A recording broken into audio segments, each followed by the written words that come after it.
Hello, grade 8. Welcome back to another exciting discussion. We are now in week 6. So excited na talaga. Ang bilis ng panahon. So, matatapos na naman yung ating quarter 2. Okay, and today we'll be diving into a brand new topic, the regions in the periodic table.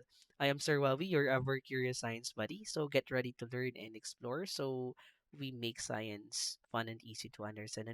Don't forget to like, share, and subscribe to stay updated with all our science adventures. All right, let's begin. Okay, so like what I've said earlier, our topic for today is about the regions in the periodic table. And for this topic, we will cover periods and groups, the representative elements, the transition metals, and the inner transition elements. We will also, what do you call this, try to familiarize the portions in the periodic table where metals, non-metals, and metalloids are located.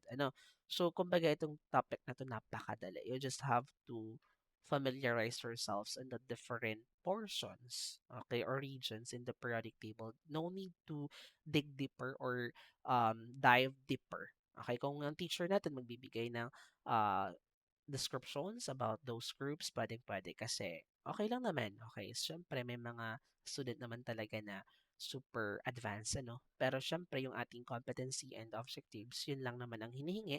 So, hindi na tayo lalayo. Okay, so for our learning objectives, explain the basic layout of the periodic table, including the total number of periods and groups. Napaka-basic. The basic layout. Okay, locate an element as either representative transition or inner transition element. So, locate lang natin. Okay, magbibigay ako ng learning activities right after the discussion and then you have to pinpoint or to identify whether that element is a representative element, transition metal or inner transition metal. And then, recognize the portions. Like what I've said, saan ba diyan? Yung mga metals, saan ang non-metals, and then saan ang metalloids. Okay, kung gustong palawakin ng teachers, it's up to you po. Okay, so ito lang naman ay a guide and a simple discussion. Okay, so let's begin. So before we start, let's have a short review. Okay, our review is about syempre on our previous discussion from week 5. Okay, all you have to do is to identify whether the statement is true or false. Napakadali lang naman. So tingnan natin kung may naaalala pa. Okay, so the first attempt to classify the elements was made by Newlands. Of course, it's false. Sino nga yung nag-first attempt? It's Johann Dobereiner. Na nag-propose ng law of triads. Okay, napakalinaw naman. And for the second statement, Mendeleev classified elements in order of increasing atomic number. Is it true or false? Okay, so napakalinaw dito sa statement na ito ay false. Kasi nga, si Dmitry Mendeleev, inarrange niya yung mga elements or classify niya yung mga elements according to increasing atomic mass. Okay, so definitely ito yung napaka maling-maling statement. So, next statement, the atomic numbers of elements were assigned by Moseley. Okay, so it's true. Okay. Bakit po ito ay true? Kasi si Moseley lang naman yung nag-arrange ng mga elements sa periodic table after ni Dmitry Mendeleev according to increasing atomic numbers. Okay, so next. The first periodic law was proposed by Dobereiner. Is it true or false? It's false. Okay? Baka magtanong kayo, Sir, bakit po hindi si Dobereiner? Si Dobereiner naman yung nag-propose ng first law of triads. Okay, so actually, ang credited po na nag-propose ng first periodic law ay si Demetri Mendeleev, wherein according to Demetri Mendeleev, the elements are arranged according to increasing atomic mass. Yun yung kinikredit sa science. Okay, so definitely yung statement natin dito ay false. Okay, so next. Newlands arranged the elements based on their atomic masses. True or false? It's, of course, it's true. Okay, so sinulens is in-arrange na din yung mga elements according to increasing atomic masses. And doon nga nakita niya na yung first and eighth element is may similar properties. Okay, but that law is known as the law of octave. Siyempre, hindi siya applicable sa lahat ng elements. Kasi during the time of Newlands, hindi pa naman or konting-konti pa lang yung mga elements na nadidiscover. Okay, next. Okay, so discovering elements made easy. So let's fill the gaps here. Okay, meron tayong fill in the blanks. Long ago, scientists wondered how to arrange all the elements. They discover that elements could be organized based on their, paano nga natin ina-organize sila according to their increasing, correct, atomic number. And of course, according to their chemical properties. Some students think it is necessary to memorize the entire table, but learning the pattern is more useful. To locate an element quickly, we can use its symbol or atomic number. Okay, so like what I've said mga anak, no need to memorize the entire periodic table. Okay, so kumbaga mahihirapan lang kayo. So kumbaga lahat naman ng bagay nakukuha sa diskarte, 'di ba? Okay, kung marunong kayo, may diskarte kayo, just familiarize yourself. Tingnan natin yung pattern. Okay? Sa mga elements naman, just familiarize yourself on the symbol. Okay, napakadaling familiarize. Okay, yung ating mga elements sa periodic table. Kahit ako nga hindi ko sa ulo yung entire periodic table. Hello. Pero, okay, tanungin niyo ako yung mga symbol, alam na alam ko yung mga elements. Okay, alam ko yung mga number of atomic number nila or protons. Kasi kung mayroon tayong pattern, depende naman din sa inyo kung ano yun. Paano natin, may kanya-kanya tayong diskarte. Ayan, so for our first activity, Cube Word Challenge, build scientific words. Okay, so for the objective, students will arrange the letters in cubes to form scientific words by using the short definitions provided, improving their understanding of scientific terms and vocabulary. So, meron tayong PowerPoint presentation. And for the instructions, observe the short definition displayed on the slide. Drag or mentally arrange the letters in the cubes to form the correct scientific word. And then the third one, verify your answer with the teacher or class discussion after completing each word. Kumbaga, vocabulary word again before the start of the discussion. Ano. So, right after the activity, tandaan natin yung mga words kasi sila ay kailangan pa din natin sa ating discussion. Okay, so a horizontal row in the periodic table, yung nakahiga daw.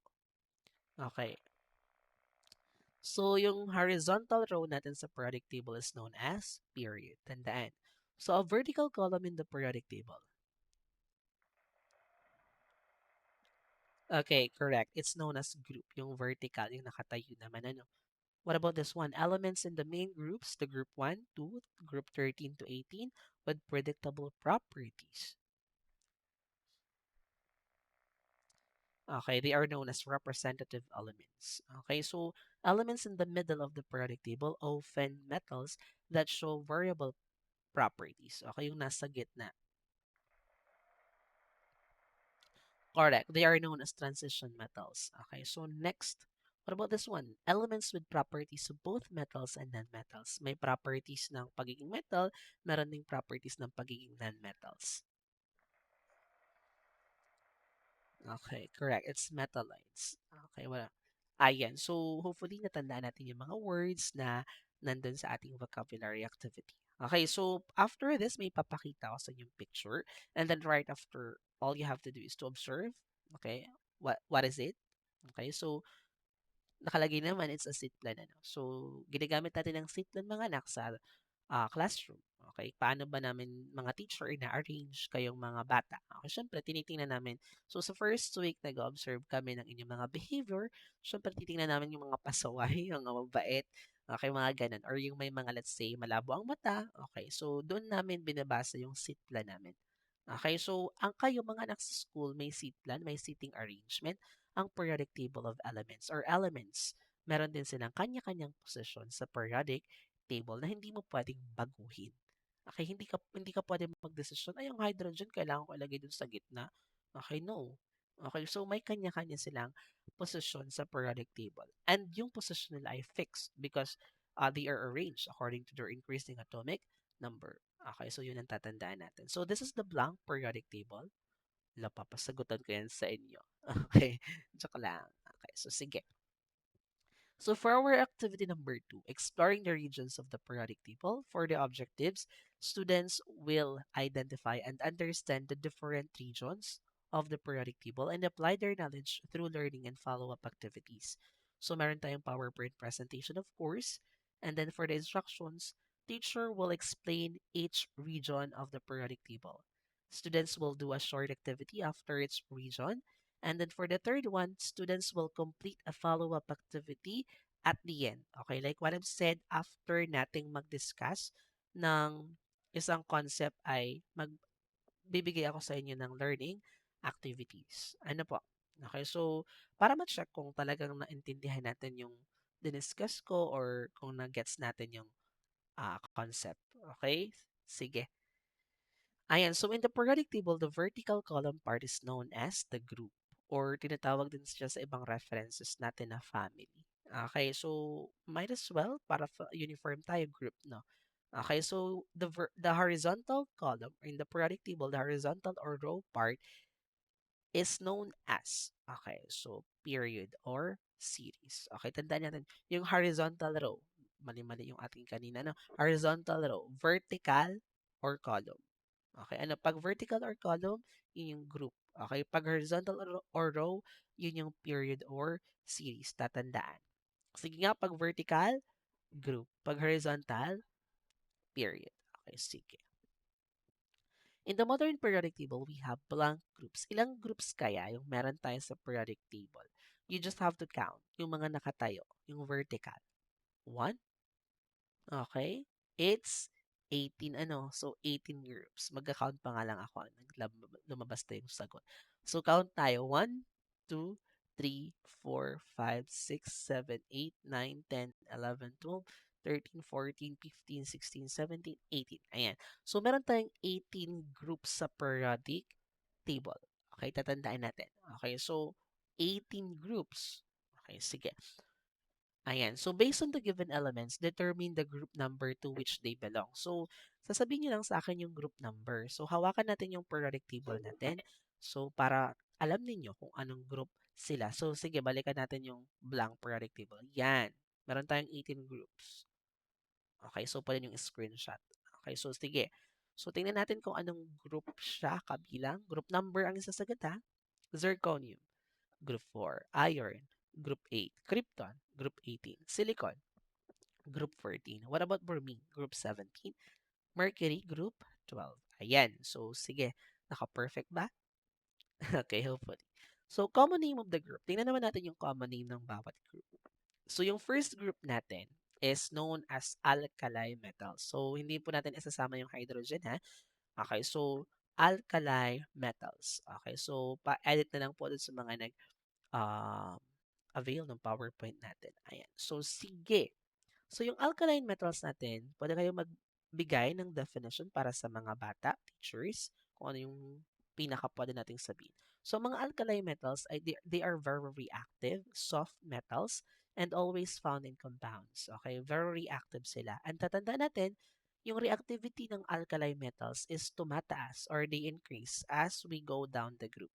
Okay? So, ibig sabihin, itong element na to, okay, less reactive siya compared dun sa nasa ilalim. Kasi habang pababa, tumataas yung reactivity. So, kung sino yung nasa pinakababa sa alkali metals, yun yung pinaka-reactive.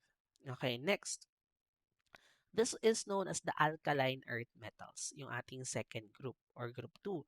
So, ito din naman ay reactive but less reactive naman compared to alkaline metals. Ano? Okay, so important for bones kasi nandyan yung ating calcium. Okay, kabilang siya sa alkaline earth metals. For group 3, okay, 4, 5, 6, 7, 8, 9, 10, 11, 12, they are known as transition metals. Ano ba yung transition metals?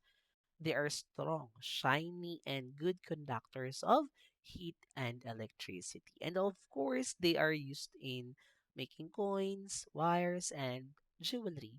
Okay, and they are often found in nature as solid. Pero may uh, normal or in state room temperature, naka-liquid na metal. Ano yun? It's mercury. So, yung mercury natin at room temperature, siya talaga yung liquid. Ano? Next. What about this one? Icosagens. Group, okay, 13. So, diyan, nandyan yung aluminum. Okay, di ba? Kung matandaan natin. So, yung mga icosagens, light but strong. And of course, they are used in cans or airplanes. Paggawa, no? Group 40 naman, yung ating tetragens or yung ating carbon group, the building block of life. Okay, so nandyan din kasama yung silicon na ginagamit sa paggawa ng computers. What about nitrogens, the group 15? Nandyan yung nitrogen group. Ano? Essential for air and living things. Okay. What about ayan yung ating Nectogenes, group 15. What about the next one, Chalcogens, group 16? So yung group 16 natin includes oxygen. Yung minsan, ang tawag din diyan is oxygen group. So includes oxygen, the gas that we breathe, and sulfur for proteins.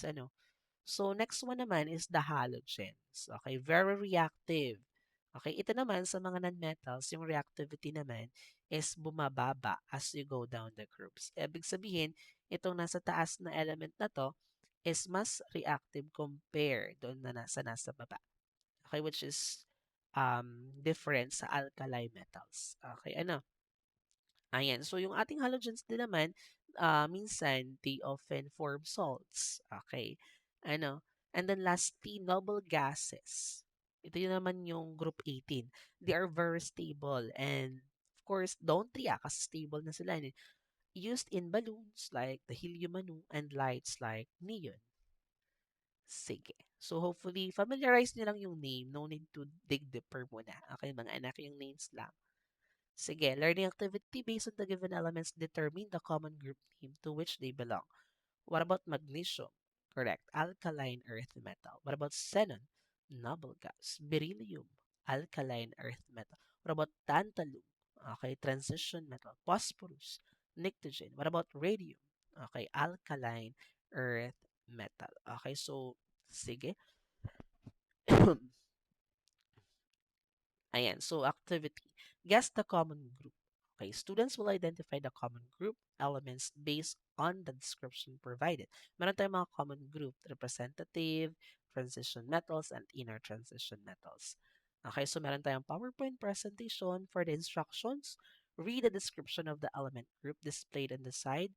Choose the correct common group from the options given. Check your answer after each question and discuss it with the class. Okay, so ito pala yung follow-up activities rather. Okay, yung ating main group, mag-main group tayo na the representative elements. Okay, kasama yung transition metals and inner transition metals. But this activity is a follow-up activity. Okay, rather. Okay, so short metals, very reactive. Ano nga yung group 1? Okay, correct. Alkali metals. Middle metals, good conductors. Ano nga yung middle metals? Good conductors of heat and electricity. Correct. Transition metals. What about harder metals? Reactive and group 2. Correct. Alkaline earth metal. Stable and inert gases. Stable. Correct. Noble gases. What about very reactive nonmetals? Form salts. Nonmetals, ah? Okay, so halogens. What about group of boron and soft metals? Ecosogens. What about oxygen group reactive metals and nonmetals? Correct. Chalcogens. What about group of carbon and metals or metalloids? Tetragens. Nitrogen group, mostly nonmetals. Okay, nitrogens.